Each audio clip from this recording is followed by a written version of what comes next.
Dios me les bendiga, hermanos. ¿Qué tal? ¿Cómo están? Bienvenidos a una clase más. Ya vamos por nuestra quinta materia en línea. Y en casa, pues ya 2 y 2, o sea, 5 por 2, ya llevamos 10 materias estudiadas.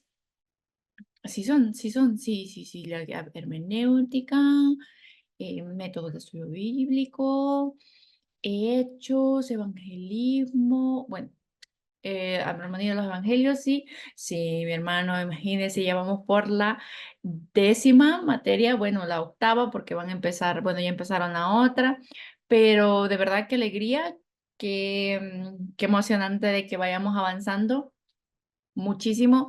Esta clase va a ser un poco diferente, va a ser muchísimo más práctica de lo que han sido las otras. Las otras han sido de mucho estudio, pero sí quisiera que fueran como mucho de reflexión para con nosotros mismos de nuestra vida. Pues claro, se llama evangelismo práctico. Vamos a tener sí un poco de teoría, pero va a haber mucho más practicidad en las clases. Yo sé que son remotas, así que vamos a tratar de que si pueden hacer grupos bien, si pueden hacer parejas y si no, pues de forma individual vamos a ver cómo se resuelve que puedan ustedes cumplir con sus clases. Vamos a tener un poco de teoría, pero más que todo vamos a tener práctica. Y, o bueno, por lo menos ver ejemplos, porque no todo se puede lograr en 5 días, pero sí vamos a hacer todo lo posible de sacarle el jugo a esta materia, porque ya vamos a ver por qué. Entonces, vamos a dar inicio con esta oración como siempre y le vamos a dar gracias al Señor por la oportunidad que tenemos, ¿sí? Incline su rostro o cierre sus ojitos, vamos a orar. Padre, gracias Señor por este día, por la bendición que nos das de estar cuidando de nosotros, por la bendición que nos das de tener tiempo, hacer el tiempo, Señor, para dedicarte un poquito de todo lo que te mereces, para aprender, escuchar. Quizá no somos los mejores estudiantes, lo digo por mí, pero Señor, sí, de verdad queremos hacer las cosas mejor para ti, contigo y para esas almas que necesitan más de ti. Al final, no estudiamos para quedarnos con el conocimiento, que sí es importante, sino que cuando tengamos que defender, cuando tengamos que compartir, estar listos con la palabra correcta que tú vas a poner en nuestra mente y corazón, pero que hayamos tenido una comunión previa, un estudio previo, un conocimiento de ti, que se note, Señor, que somos diferentes. No somos cristianos del diente al labio, sino cristianos hechos hijos de Dios, verdaderos, Señor, eh, amadores de tu palabra, Padre. Te pedimos que seas tú cuidando de nosotros, cuida de cada uno de mis hermanos que estudian, de los profesores también. Señor, que le bendigas los que están indirectamente conectados con el discipulado. Igualmente, Señor, que tú tengas cuidado de ellos. Padre, a ti encomendamos esta materia de evangelismo práctico, que se muevan en estos corazones el predicar tu palabra de la forma en la que sea, porque hay muchos métodos justo hoy con tanta tecnología, pero de que una persona por cada miembro de esta clase pueda ser tocado de tu palabra. Que si su corazón cambia, pero que nosotros hayamos hecho nuestro trabajo. Señor, en el nombre de Jesús hemos orado. Amén. Bueno, vamos a la clase. Esta clase van a ser un poco más cortitas. Ah, por fin, van a decir. Y bueno, clase número 1, estamos en evangelismo práctico. El material se ha sacado del Colegio Bautista de Teología. Y bueno, el evangelismo práctico, no es práctico. Vamos a empezar por una parte importante. El evangelismo, sabemos que evangelio es buenas noticias. Entonces, cuando hacemos evangelismo, nosotros compartimos estas noticias. Y esta noticia es lo que vino Jesús a decir, que somos salvos, que podemos ser salvos creyendo en Él, ¿verdad? Y haciendo pues esta confirmación de fe de que nosotros hemos creído en Él, de que nosotros creemos que Él vino, murió por nosotros, resucitó, y que cuando todo esto acabe, nosotros vamos a estar en la gloria con Él. Entonces, una parte, cuando usted llega y conocemos nosotros el método con el que crecimos, del tabernáculo, que decían la pregunta, si usted muriera hoy, ¿a dónde iría? ¿Al cielo o al infierno? Entonces estamos hablando de, cuando nos referimos a esa frase específicamente, estamos sacando mucha información a una persona de que hay un cielo, hay gente que no lo cree, de que hay un infierno, hay gente que no lo cree, hay gente que piensa que no hay nada más después de esta muerte, después de esta vida. Entonces, vamos tocando muchas cosas, pero lo importante aquí es que nosotros entendemos que, que necesitamos ser salvados, pero ¿salvados de qué? Entonces, hablamos sobre la salvación específicamente. En la Biblia dice que va a haber un juicio final, y que el infierno está preparado para que esas personas que rechazaron su palabra se vayan al infierno. Eso es duro, y por eso nuestro trabajo es de valientes. No solo el hecho de compartir, sino el hecho de creer, porque también con nuestro testimonio, con nuestra vida, presentamos el evangelio a muchas personas, aunque no lo creamos.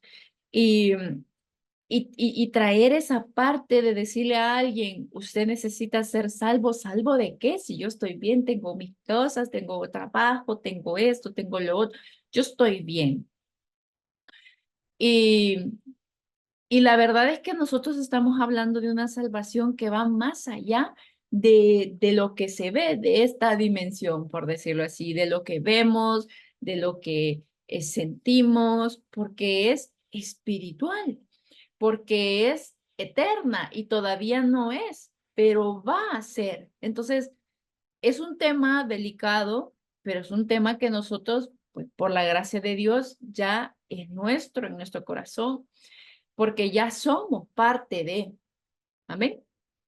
Entonces, se entiende que hay que llevar la salvación. El evangelismo se trata de llevar la salvación al alcance de gente que ha rechazado o no ha conocido de Dios. Ese es el propósito. Pero ¿cuál es el propósito de que sea práctico? Saberlo decir en papel es muy lindo, eh, pero nosotros sabemos que la vida en el cristianismo es un proceso. Y eso, claro, no le vamos a ir a contar a la gente como que, mire, y le va a pasar esto, y le va a pasar esto, porque ni siquiera sabemos cómo va a ser su historia. Pero sí podemos invitarlo a que conozca, a que sea parte de este grupo de nosotros que somos la iglesia del Señor, que vamos a estar con Él en la gloria, porque este mundo es pasajero. Entonces, traer todo eso eh, requiere que nosotros tengamos conocimiento. Conocimiento de quién es Dios para nosotros, quién es Dios para el mundo, quién es Dios en la Biblia, que es el mismo, porque es el mismo. Yo no conozco un Dios que no sea igual que el suyo, pero la gente no conoce el Dios que nosotros conocemos. Entonces, este punto de conocer a Dios, de la salvación, del infierno, de que esto es momentáneo, todo eso se recoge en una sola cosa. Y por eso vamos a empezar un poco con definición y vamos a empezar sobre la soteriología. Esta es, de hecho, también una materia que se ve ya en el estudio, ¿verdad? Más prolongado de teología. Entonces, soteriología deriva de la voz griega soter, que específicamente quiere decir salvador. Así que la soteriología es aquella parte de la teología general, de todo lo que conocemos de Dios, que trata de la obra principal de Cristo, que fue la salvación. Él vino para hacernos salvos, para justificarnos. Es decir, de la redención obrada por su sacrificio. Entonces, el evangelismo está basado en la soteriología, porque está en la salvación. Eso es lo que nosotros andamos invitando y así, de esa forma, llegamos nosotros al Señor.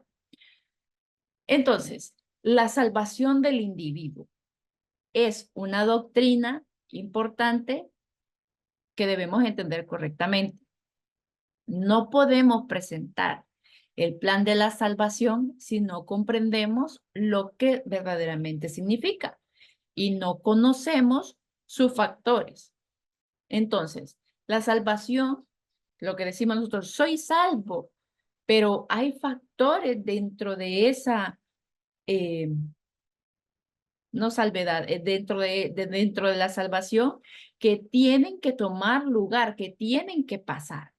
Y uno es, lo vamos a ver más a detalle, pero es el arrepentimiento, la fe, la regeneración, la justificación, la adopción y la santificación. Todo esto que vemos, arrepentimiento, fe, regeneración, justificación, adopción y santificación, son todo un proceso de la salvación de cada persona. La salvación en sus originales puede significar muchas cosas, entendiendo el término, como liberación, nos libera del pecado, seguridad, Dios tiene cuidado de nosotros, sanidad, Dios sana nuestro corazón, ¿sí? Preservación, porque sabemos que vamos a estar con Él en los cielos. Restauración, porque ya no somos la misma persona que éramos. Curación, porque sana nuestra alma, nuestro espíritu. Y salud, que pues nos regenera. Entonces, si se fija, puede significar muchas cosas, pero cuando lo metemos dentro del tema de la salvación, sabemos que tiene que ver con, con la obra de Cristo en nuestras vidas, ¿sí? Entonces, el origen de nuestra salvación viene específicamente desde el sacrificio de Cristo, el sacrificio perfecto de nuestro Señor Jesucristo en su muerte. Desde ahí viene la salvación. Después vamos a ver cómo era la salvación en el tiempo pasado, cómo es en el presente y cómo es en el futuro. Pero desde ese momento Él dice, yo vengo, ¿verdad? Por los que son cautivos, a liberarlos. ¿De qué? Pues del pecado, de la condenación. Ahí viene la salvación. Entonces, quiero que se quede bien en su mentecita de que la salvación tiene que pasar por factores, que es arrepentimiento, fe, regeneración, justificación, adopción y santificación. Sí. Entonces, cuando nosotros recibimos al Señor y aceptamos de que Él murió en la cruz, ese fue su acto, ese fue el cierre, la llave que abrió la salvación. Y esto consistió en que Él nos sustituyó. Usted se recuerda que en el Antiguo Testamento lo que se hacía era, por mis pecados, yo degollo un animal o doy la ofrenda, que eran diferentes cosas, pero siempre era un animal degollado. Y yo ponía la mano, bueno, yo no estaba en ese momento, pero el hombre ponía la mano en la cabeza de este animal y era la sustitución. Este animal está muriendo porque yo pequé. Entonces, claro, eso lo que hacía, que ya lo sabemos, era tapar, pero no desaparecía el pecado. Entonces, porque no podía ser perdonado, porque la persona no era la que estaba siendo matada, porque la paga del pecado es muerte. Es que no hay otra. Ay, que voy a dar, ay, que yo soy buena persona, por cuanto todos han sido pecadores, dice la palabra, entonces todos merecíamos la muerte. Entonces, los pasos a seguir, las partes que se cumplieron cuando Jesús murió en la cruz fue, número uno, la sustitución. El significado es que Cristo murió en lugar de, en beneficio de los pecadores, o sea, de usted y mí y a. y aquella persona que no le hemos hablado. El resultado de la sustitución es que los pecados son quitados, no tapados, quitados y es impartida la justicia de los hombres, de Dios en los hombres. Ese es el paso número 1, la sustitución. Este iba a morir, usted iba a morir, yo iba a morir. Jesús se puso en nuestro lugar. Paso número 2, redención. El significado es que Cristo pagó el precio del rescate para efectuar la liberación completa. Los beneficios es que la paga del pecado queda cancelada. O sea, de que al ser usted pecador, había que sustituir, pero había un precio que pagar. Él se puso, pero ¿se puso para qué? Para morir. Entonces, aquí Él nos redime y Él paga por nosotros el pago que nosotros merecíamos. Paso número 3, la reconciliación. Paso número 1, nos sustituye, se pone en nuestro lugar. Redención, Él paga nuestro precio. Y la reconciliación es que el estado, significado de la reconciliación por el cual el hombre estaba enemistado con Dios, cambia. Porque la santidad no puede convivir con el pecado. Son extremos diferentes, no tienen ninguna conexión. Entonces, no podíamos nosotros estar cerca del Señor, porque estaba pasando una enemistad, se rompió. Se recuerda que hemos aprendido que cuando Adán pecó, se rompió, y hasta hay una imagen como se rompió el puente. Se rompió el puente de comunicación porque ya no estaba conectado Dios con el hombre, sino que hubo una desconexión. Entonces, cuando Cristo muere en la cruz, Él nos reconcilia. Y después, en el paso número 4, es la propiciación.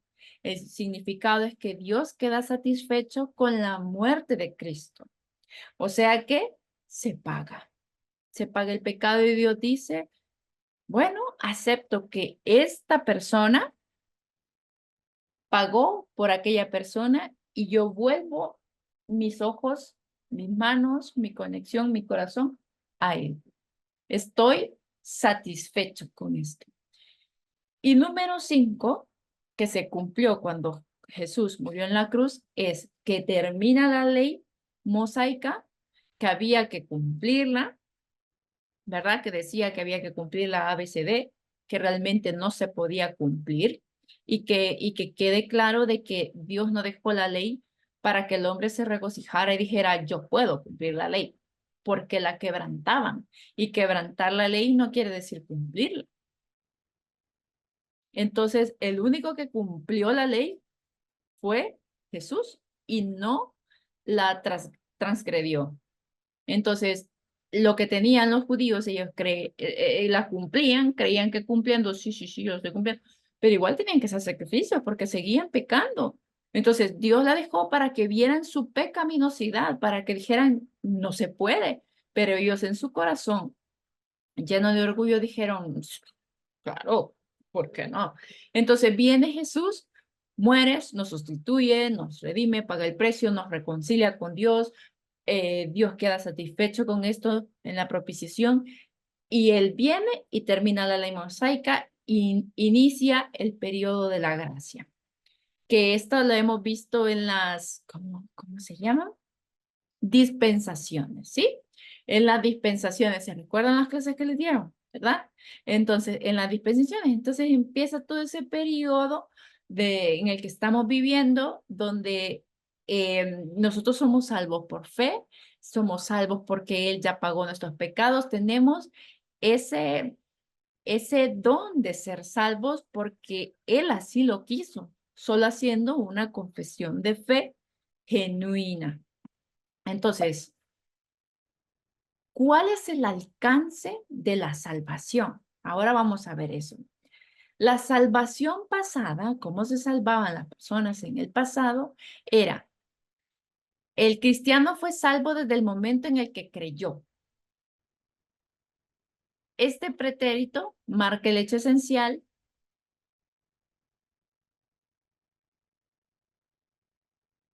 El alcance de la salvación. La salvación pasada, la salvación presente y la salvación futura. Tiene mucho que ver.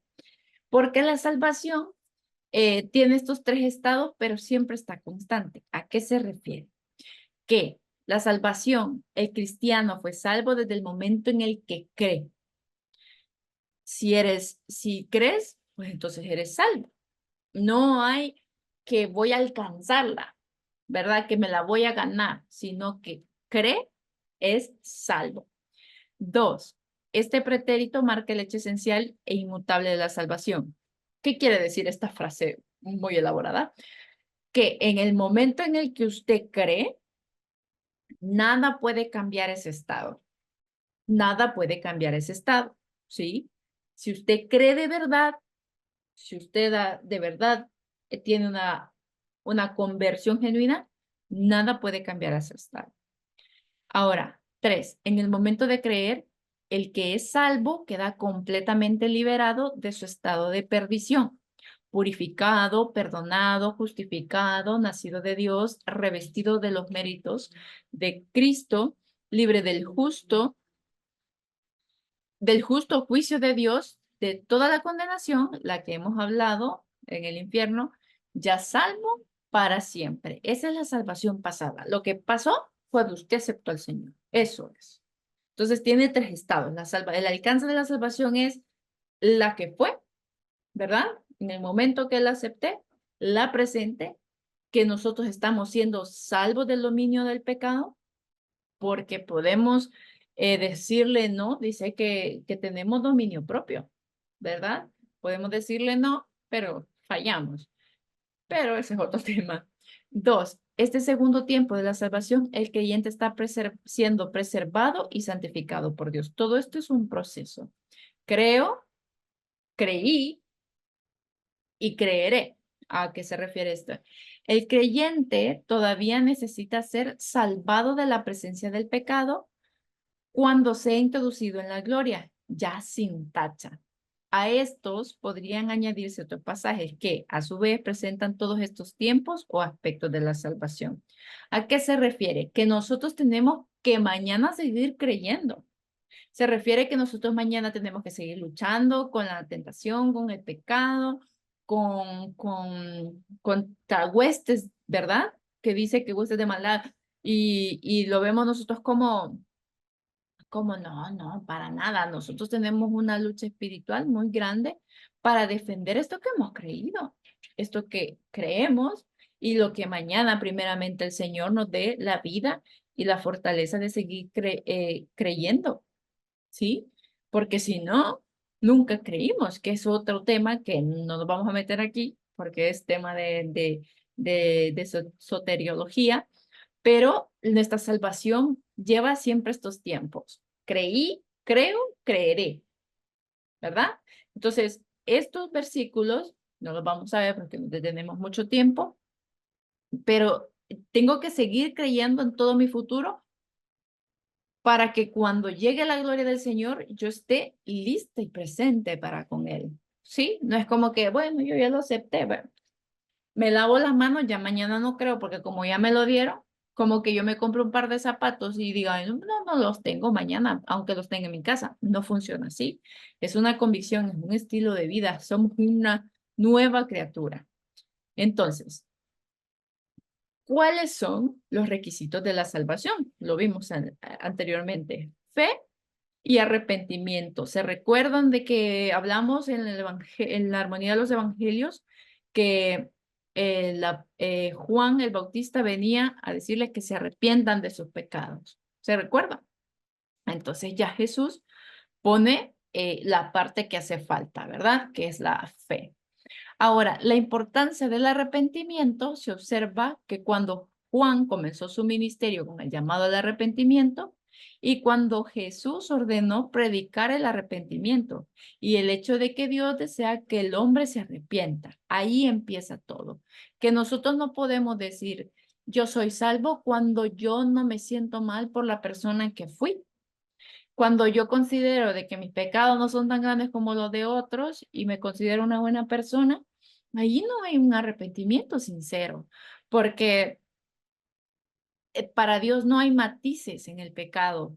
Sí, para nosotros decimos, uy, la mentira que le dije a la de la tienda para que no me preguntara más, con la muerte de una persona, tienen un peso diferente y decimos, es que no es lo mismo, pero sigue siendo pecado, entra en la misma categoría y tanto por la mentira como por el asesinato tienen el mismo pago. Entonces, él viene y dice, arrepiéntanse.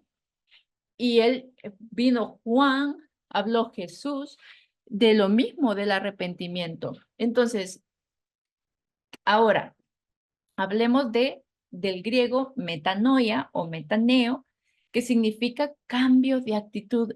Eso, cambio de actitud, es un arrepentimiento, un cambio de plan o un cambio de modo de pensar. En la Biblia se traduce como penitencia, pero es un cambio de mente que produce un cambio de actitud. El arrepentimiento debe ir acompañado con la conversión, volverse a un nuevo nacimiento. Entonces, aquí, cambio de actitud, lo encontramos en Mateo 3, esto sí lo vamos a ver, Mateo 3:8.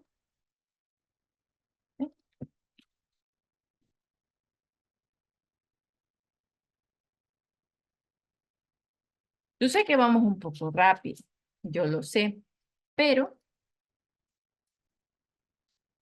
está un poco más sencillo que los otros temas, diría yo. 3:8 dice, hacer pues frutos dignos de arrepentimiento. Ahí está usando metanoia. Y cuando dice arrepentirse es cambiar de actitud, cambiar de plan o de modo de pensar. ¿Sí? En el Lucas 3:3.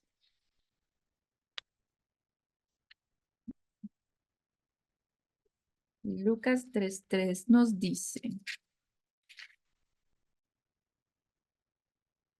y él fue por toda la región contigua del Jordán, predicando el bautismo del arrepentimiento. El bautismo de el cambio de actitud, el cambio de plan, el cambio de modo de pensar. ¿Para perdón de qué? De pecados. Y está metanoeo, que es la misma palabra, se usa como, recuerden que estuvo escrito en griego, del Nuevo Testamento. Entonces, se usa una o la otra, pero está hablando de estas. En Mateo 3:2, regresamos a Mateo 3:2.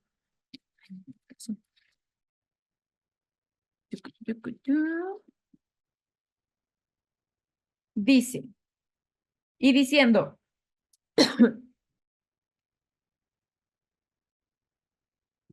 arrepentíos porque el reino de los cielos se ha acercado. Dicen, cambien de actitud, cambien de plan, cambien de modo de pensar, porque el reino de los cielos se ha acercado. Y en Hechos 3:19,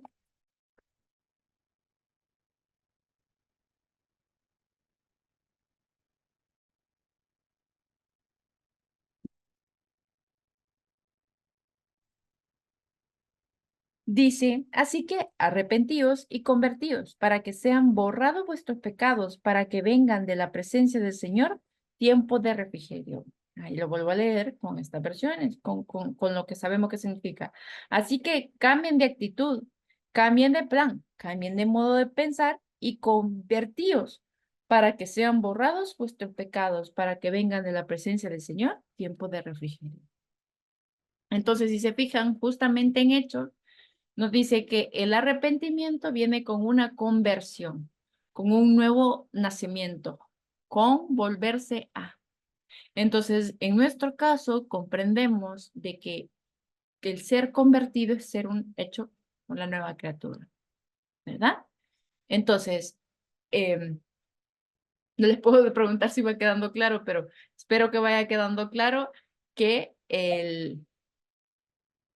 los requisitos de la salvación son la fe y el arrepentimiento. Y el arrepentimiento va de la mano con la conversión. Ahora, ¿cuál es la naturaleza? Nos vamos a adentrar ¿A qué es el arrepentimiento? Este cambio de actitud, este cambio de plan, este cambio de modo de pensar, depende de tres cosas. Uno, de el intelecto, el cambio de mente, cambiar la mentalidad respecto de Cristo, porque hay mucha gente que conoce a Cristo, pero no ha cambiado su forma de vivir. Entonces, el cambio de mente es paso número uno dentro del arrepentimiento.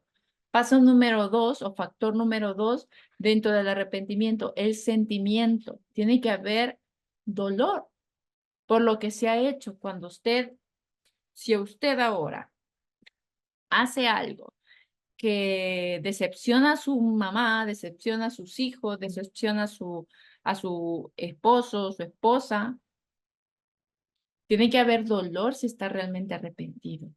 Tiene que haber ese sentir de que lo que se ha hecho está mal. Entonces, el arrepentimiento primero cambia mi mente. Tengo yo ese dolor en mi corazón por lo que he hecho, en el caso de la primera vez de conocer al Señor, y después lo vamos a hablar, pero quizás mucha gente ha hecho la oración sin realmente sentirlo, pero esa espinita ya está ahí. Y hay un momento específico donde se siente, eh, es, es esa conexión, como que todo engrana y uno dice, esto es la presencia, esto es Cristo en mi vida. Ese es el verdadero momento de su conversión, ya no quiere ser lo que era, ya le da pena, le da vergüenza ser lo que era, hacer lo que hacía. Ese es el verdadero arrepentimiento. Y esto va acompañado, el arrepentimiento, con una voluntad, que significa dar media vuelta al pecado. Y esta presenta lo que decíamos, que tenemos una lucha constante eh, con, número uno, confesar el pecado, traérselos al Señor. Dos, el abandono, ya no quiero hacer esto. Porque tres, quiero volverme a Dios. Porque lo que pasó es que nos desconectamos. Entonces, cada vez que nosotros caminamos hacia donde nos aleja del Señor, entonces nos estamos alejando, enfriando, y si no hubo un arrepentimiento genuino de lo que era, entonces no, realmente no he conocido al Señor, no he conocido su amor, ¿verdad? Entonces, recapitulando, el arrepentimiento necesita un cambio de mente, o sea, que viene del intelecto, un dolor que viene del sentimiento y una voluntad de no querer volverlo a hacer. El que dice que está arrepentido y vuelve una y otra vez, no está arrepentido.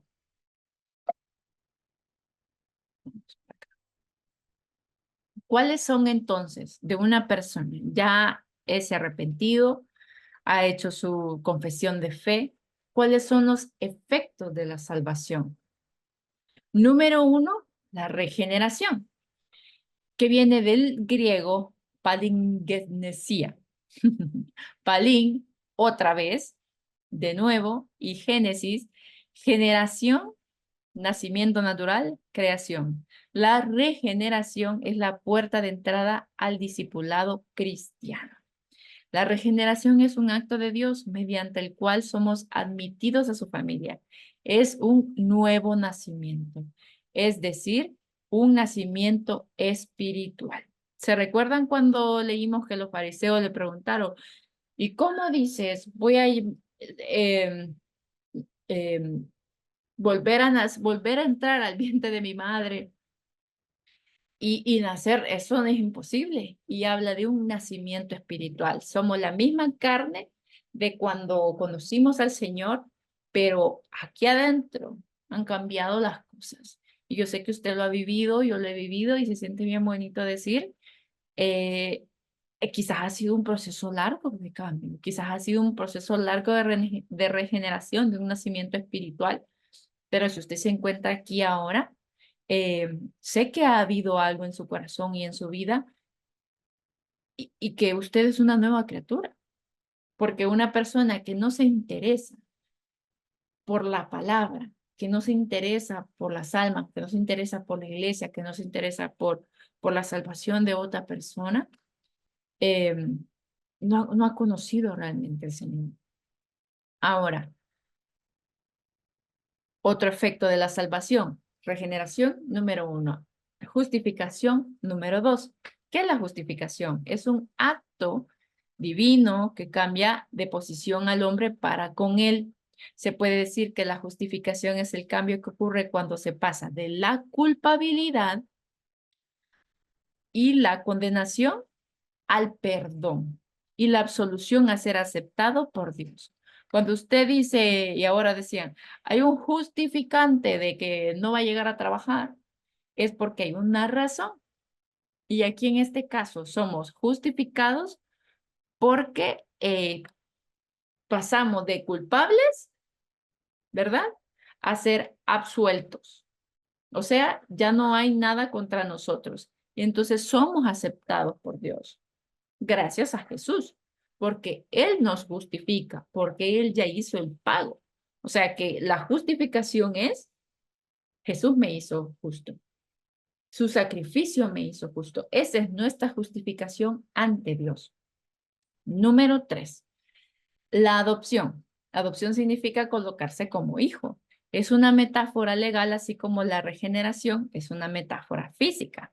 El término es netamente paulino. O sea que Pablo fue el primero que dio este término, este uso de la metáfora de ser adoptados, porque somos hechos hijos de Dios. Entonces, eh, el hijo como tal es Jesús, ¿verdad? Y nosotros somos hijos adoptados, que nos agregamos a su familia, eso quiere decir.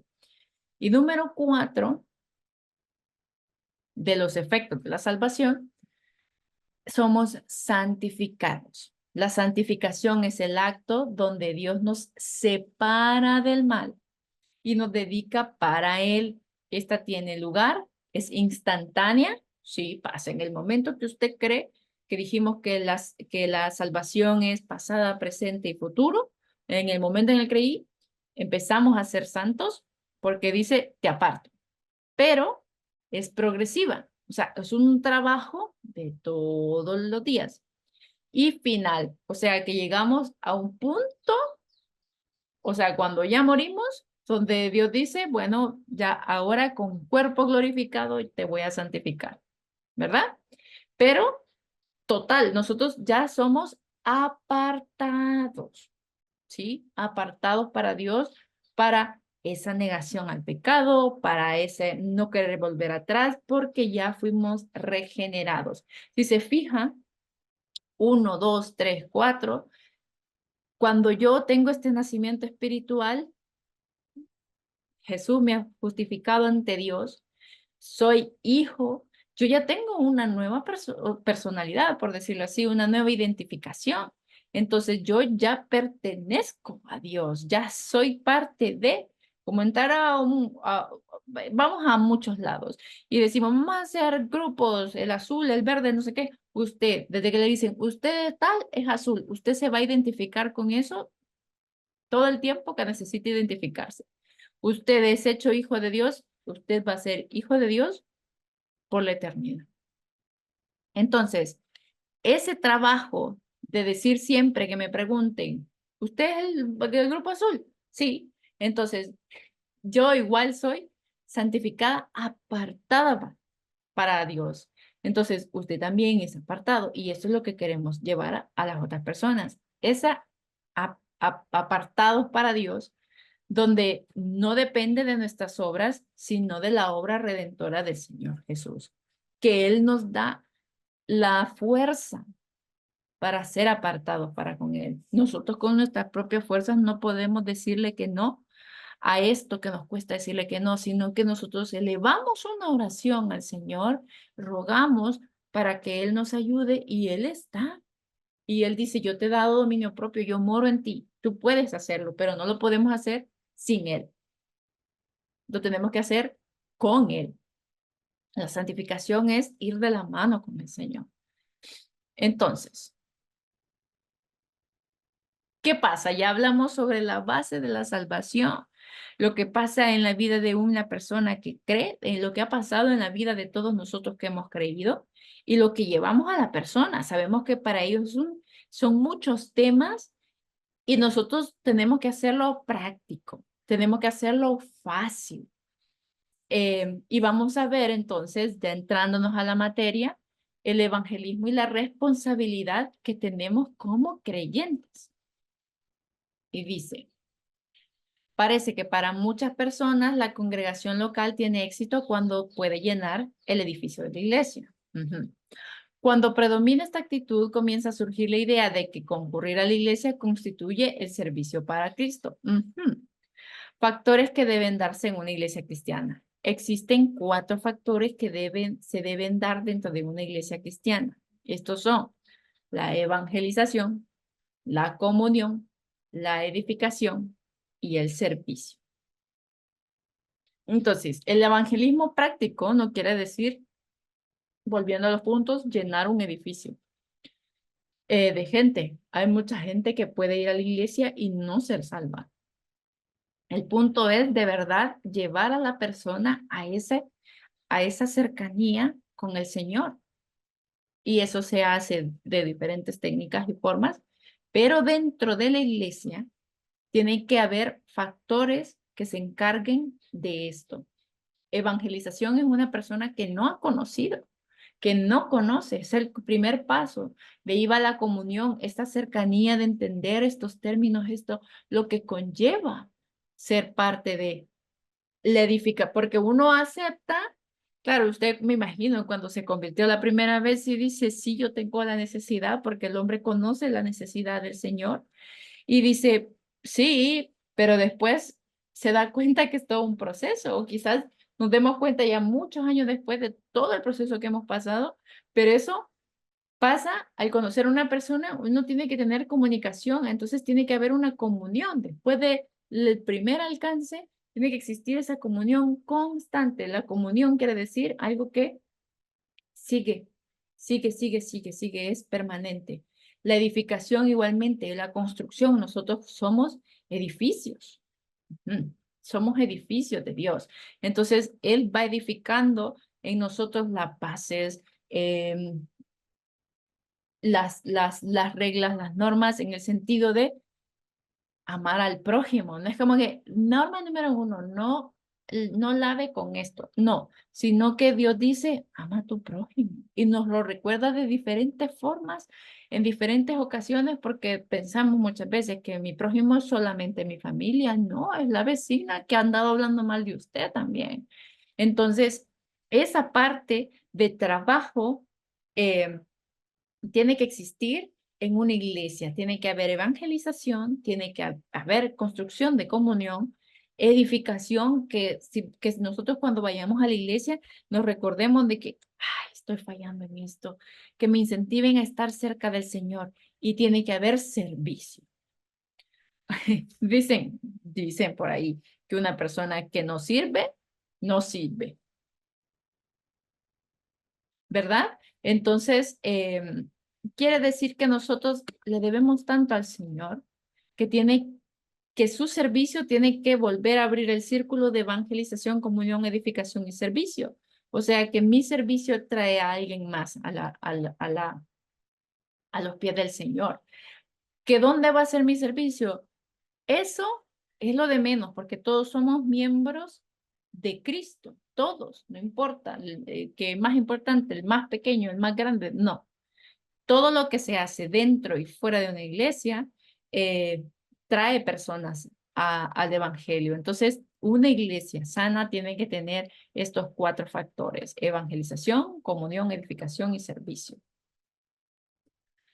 Ahora, una iglesia equilibrada, vamos a ver un poco de esto, busca a los perdidos, a darles el evangelio donde se encuentran, traerlos hacia la comunión de Dios. Una iglesia desequilibrada sostiene al pastor o a un encargado de la evangelización que puede alcanzar a los perdidos.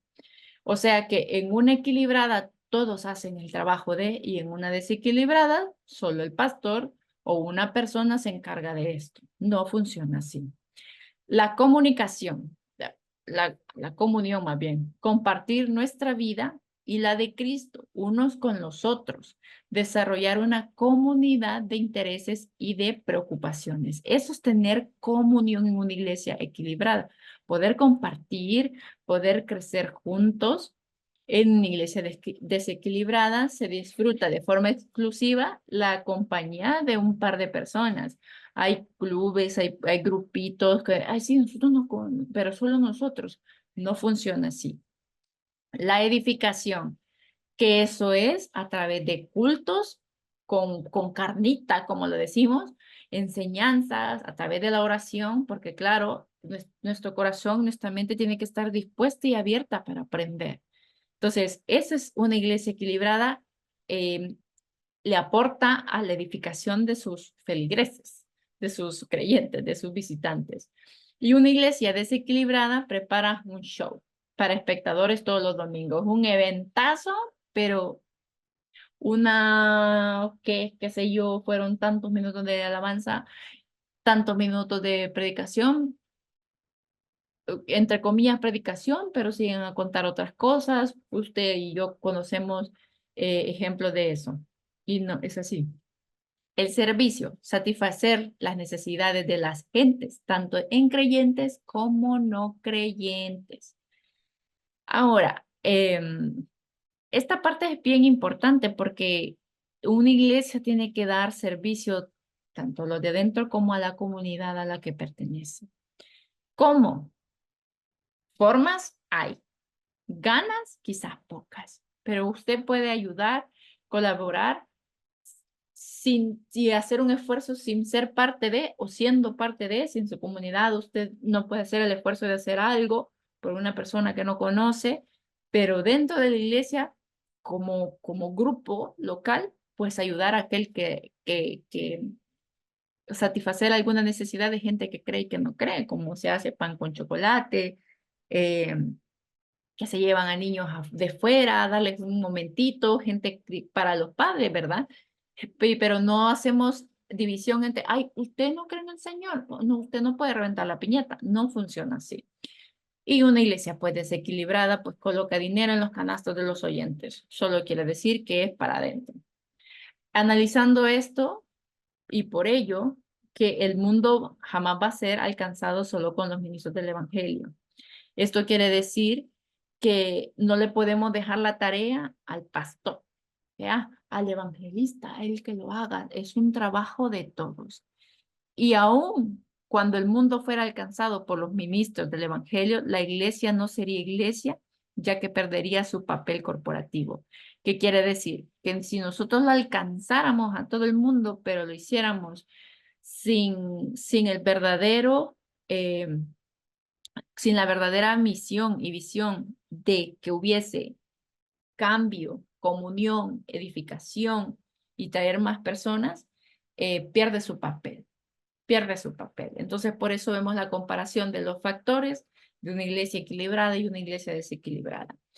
Si usted se encuentra, bueno, todos estamos en una iglesia equilibrada, pero si usted ve de cierta forma, sea usted el agente de cambio, de decir, hey, hay que hacer más, porque usted sabe que Dios nos va a demandar lo que hemos hecho en este mundo.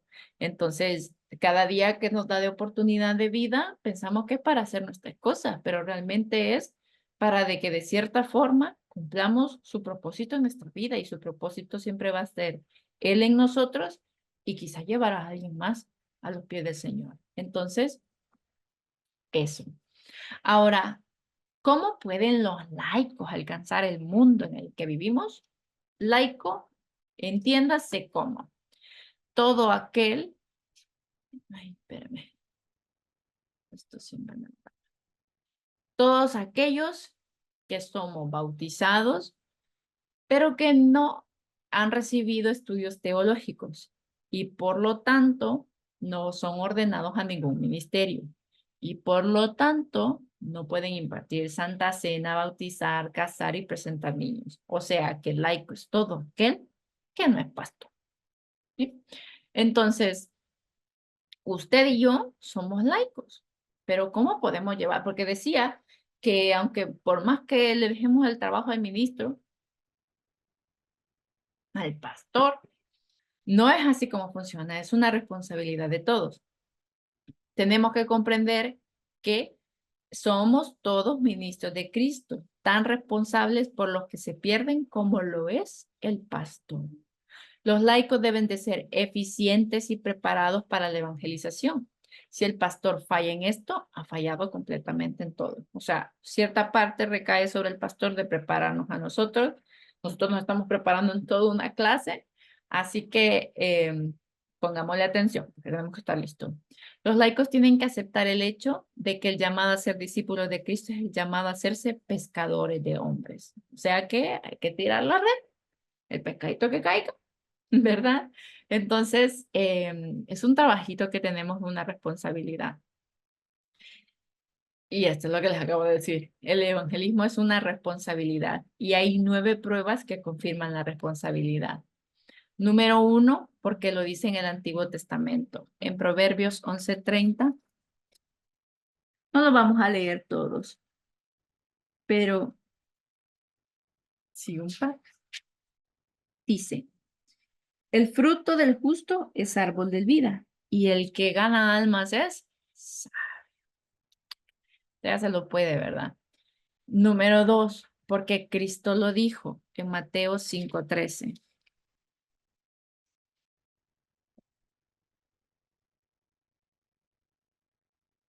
Dice, vosotros sois la sal de la tierra, pero si la sal se desvaneciere, ¿con qué será salada?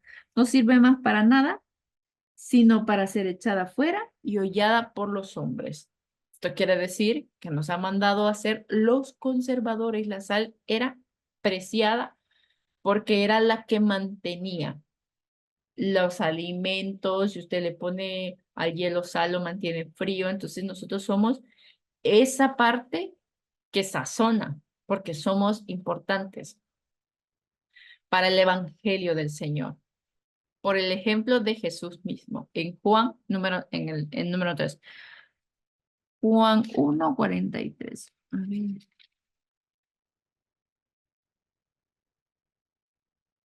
Dice, el siguiente día quiso Jesús ir a Galilea y halló a Felipe y le dijo, sígueme. Así de simple y sencillo. Él andaba haciendo discípulos, seguidores del Señor. Entonces, es una responsabilidad que nosotros tenemos. 4, por el ejemplo de los cristianos del Nuevo Testamento. Y ya leemos varios. Justo en el 1 dice, en el 40, a ver, Andrés, hermano de Simón y Pedro, era uno de los dos que habían oído a Juan y habían seguido a Jesús, ¿verdad? Vemos el ejemplo de los discípulos. En el 42 dice, y le trajo a Jesús y mirándole Jesús le dijo, tú eres Simón, hijo de Jonás, tú serás llamado Cefas, que quiere decir Pedro, ¿sí? Llevó a alguien más.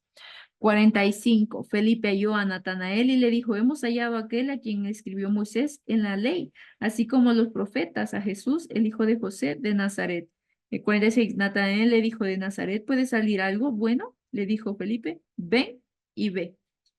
Y cuando Jesús vio a Natanael que se le acercaba, dijo, he aquí un verdadero israelita en quien no hay engaño. Le dijo Natanael, ¿de dónde me conoces? Respondió Jesús y le dijo, antes que Felipe te llamara, cuando estaba debajo de la higuera, te vi. Respondió Natanael y le dijo, Rabí, tú eres hijo de Dios, tú eres el rey de Israel. 50. Respondió Jesús y le dijo, porque te dije, te vi debajo de la higuera, ¿crees? Cosas mayores que estas verás. Y le dijo, de cierto os digo, de aquí en adelante veréis el cielo abierto y los ángeles de Dios que suben y descienden sobre el Hijo del Hombre. O sea que Natanael llegó porque alguien le compartió, ¿sí? Así como Jesús lo hizo, enseñó a los discípulos y nos ha enseñado a nosotros. 5. Por los lamentos de los condenados en la eternidad. Lucas 16. Ya casi terminamos. No se preocupen. 16, 27 y 28. A ver. Entonces le dijo, te ruego, pues padre, no, además de todo esto, una gran cima está puesta entre vosotros y vosotros, de manera que los que quisieren pasar de aquí a vosotros no pueden ni pasar de allá para acá. Entonces le dijo, te ruego, pues padre, que le envíes a la casa de mi padre. ¿Sabe qué historia es esta? La de el rico y Lázaro. Y es lo que está diciendo que hay condenados. Si usted lee toda la porción, va a leer que hay gente que estaba siendo condenada, que va a ser condenada, y por eso mismo tenemos esa responsabilidad. Número 6, por las grandes y eternas recompensas para los ganadores de almas. En Santiago 5:19, vamos a ir a eso.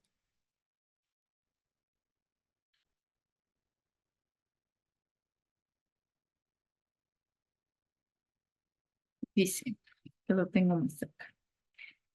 Hermanos, si alguno de entre vosotros se ha extraviado de la verdad y alguno lo hace volver, sepa que el que haga volver al pecador del error de su camino, salvará de muerte un alma y cubrirá multitud de pecados. Entonces tenemos una recompensa para el ganador de alma y se recuerda, lo hemos escuchado, eh, y decimos, gané tantas almas.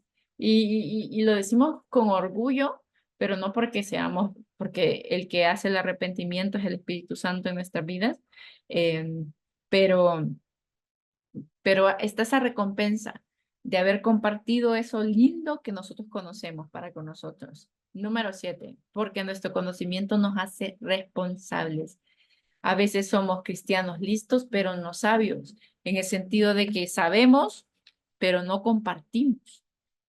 Y eso lo vemos, no lo vemos específicamente acá, pero vámonos al versículo. Segunda de Timoteo, ya llegué.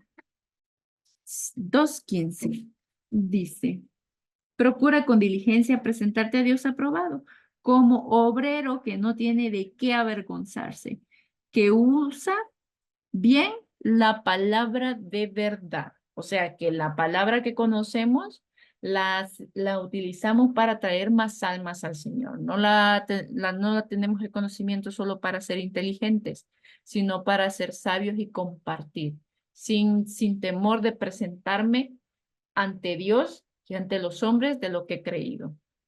8, nuestra comisión nos hace responsables.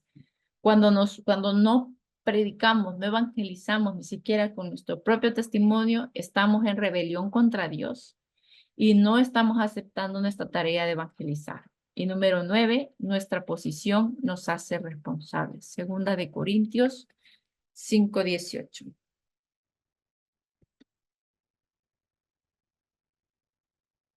Realmente Corintios es la que se me rompe, pero no, está perfecto. Dice, y esto proviene de Dios, quien nos reconcilió consigo mismo por Cristo y nos dio el ministerio de la reconciliación. Que Dios estaba en Cristo reconciliando consigo al mundo, no tomándoles en cuenta a los hombres sus pecados, y nos encargó a nosotros la palabra de la reconciliación. Así que somos embajadores en nombre de Cristo, como si Dios regase por medio de nosotros. Os rogamos en nombre de Cristo, reconciliaos a Dios. O sea que nos dice, yo tomo tus pecados, pero por favor, ayúdame a compartir. Ayúdame que alguien más se reconcilie. No nos dice por favor, no lo dice así. Pero sí es la responsabilidad que tenemos de ser embajadores. ¿Y qué es un embajador? Bueno, es un diplomático de alto rango, como en la descripción tal cual, de alto rango acreditado en un país extranjero, un representante o mensajero autorizado. Un embajador le interesa una buena impresión de su país de donde pertenece. Los que no tienen a Cristo se forman una opinión del cristianismo por el comportamiento de los que profesan conocer y amar a nuestro Señor Jesucristo. La palabra de Dios nos enseña que como creyentes hemos sido comisionados como embajadores de parte de nuestro Padre Celestial. Es decir, que hemos sido nombrados representantes de la patria celestial de este mundo. Imagínense toda la responsabilidad. Primero, que somos de alto rango, no para que se crea, sino para que vea la responsabilidad que tienen. Somos mensajeros autorizados, por eso que nos deja la Biblia para compartir no lo que creo, sino lo que dice la palabra, lo que yo he vivido. Usted lo que quiere dejar es una buena impresión con su testimonio, porque la gente que no conoce del Señor tiene una idea de lo que significa el cristianismo a través de usted, su vecina, su vecino, su familia, sus hijos, sus padres tienen una idea del cristianismo a través de su comportamiento, porque no lo conocen. Y por último, la palabra de Dios nos enseña que como creyentes hemos sido comisionados como embajadores de nuestro Padre Celestial y que hemos sido nombrados como representantes, ¿verdad? En este mundo, que somos momentáneos, sabemos que hasta que Dios diga nos vamos, pero todo ese momento yo estuve representando la patria celestial como debía ser, atrayendo a más personas en la ocasión que debía ser. ¿Y cuáles son las funciones de un embajador? Pues las acabamos de leer en 2 de Corintios 18:20. Primero, que un embajador no se nombra a sí mismo. Es Cristo quien nos nombra. Un embajador no se sostiene a sí mismo. Dios suple sus necesidades. Un embajador no es ciudadano del país a donde es enviado. Somos ciudadanos del cielo. Entonces, por eso mismo no nos podemos y no debemos entregarnos al pecado porque no pertenecemos a él. Ya somos apartados para Dios. Un embajador tiene instrucciones escritas. Nosotros tenemos la Biblia. Un embajador no entra en un país para promoverse a sí mismo. Estamos sobre la tierra para servir al Señor. Quien promovemos es a Cristo, su salvación. Un embajador no puede recibir insultos como un ataque personal, es aceptado o rechazado no por su propio mérito, sino por quien representa. Y esto creo que ya lo hemos vivido de una u otra forma o como colectivo, como iglesia, eh, como denominación también, en que nos desprecian, ¿verdad? Y pues no es a nosotros, no lo tenemos que tomar personal porque no es un ataque para nosotros. Rechazaron a Jesús, ¿cómo no nos van a rechazar a nosotros? Pero somos a la persona, ¿no? Pero nosotros representamos esa patria celestial. Entonces están rechazando la patria celestial. No tenemos que agarrar rencor por ningún motivo. Y un embajador es el representante personal de otro. Todo lo que hace y dice incide sobre el que lo mandó. Somos representantes del Señor Jesucristo, tanto para nuestras acciones como nuestras palabras. O sea que puede verse su testimonio bien, pero también su boca tiene que hablar, tiene que coincidir con sus acciones, ¿verdad? El testimonio, a veces podemos decir cosas muy bonitas del Señor y no vivirlas en nuestra vida, o lo contrario, estamos viviendo cosas muy lindas en el Señor y no las estamos compartiendo. Entonces, son varias cositas que vemos de una vez, yo lo sé, y al final terminó quedando larga la clase, pero creo que ha estado eh, amena, espero. Así que compartamos las buenas nuevas. Esa es como la, la frase que le dejo ahora para que vaya pensando en eso. Pero esa buena nueva que quiero que me comparta, y esta es la tarea que tenemos todos. Yo la voy a subir también, pero usted también súbala y compártala en el grupo. ¿Cómo fue el momento de su conversión? Yo personalmente recuerdo que llegué a la iglesia prejóvenes y pues en ese momento uno hace la oración, pero realmente no, o quizás no me lo explicaron bien, o bueno, también uno tan pequeño no tiene como la conciencia así como clara de lo que implica, ¿verdad? Pero ya en un campamento de Montesión, entonces yo sentí en un devocional que estábamos haciendo.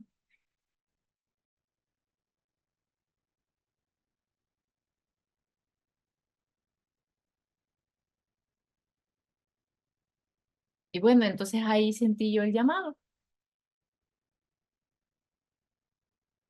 Y así fue. Y así fue para mí. La verdad es que fue de muy jovencita. Y gracias a Dios por ello, porque Dios ha cuidado mi camino de muchísimas formas y estoy agradecida. Por ese evento, imagínense, es todo un evento para gente que ya estaba en la iglesia, para jóvenes que ya estábamos en la iglesia. Y claro, no comprendíamos de chiquitos, o bueno, sí, pero no, pero en el momento en el que usted dice, sí, esto es, ahí es donde realmente ha sido la conversión, como que la palabra no la encuentro, pero en el momento en el que pasa, en el que pasa. Entonces, porque Dios siembra la espinita y hay muchas personas que de entrada, como cuando ya es mayor, creo que es mucho más fácil decir, esto es lo que necesito. De pequeñito, igual es como, "¿Mm? ¿Qué es esto?"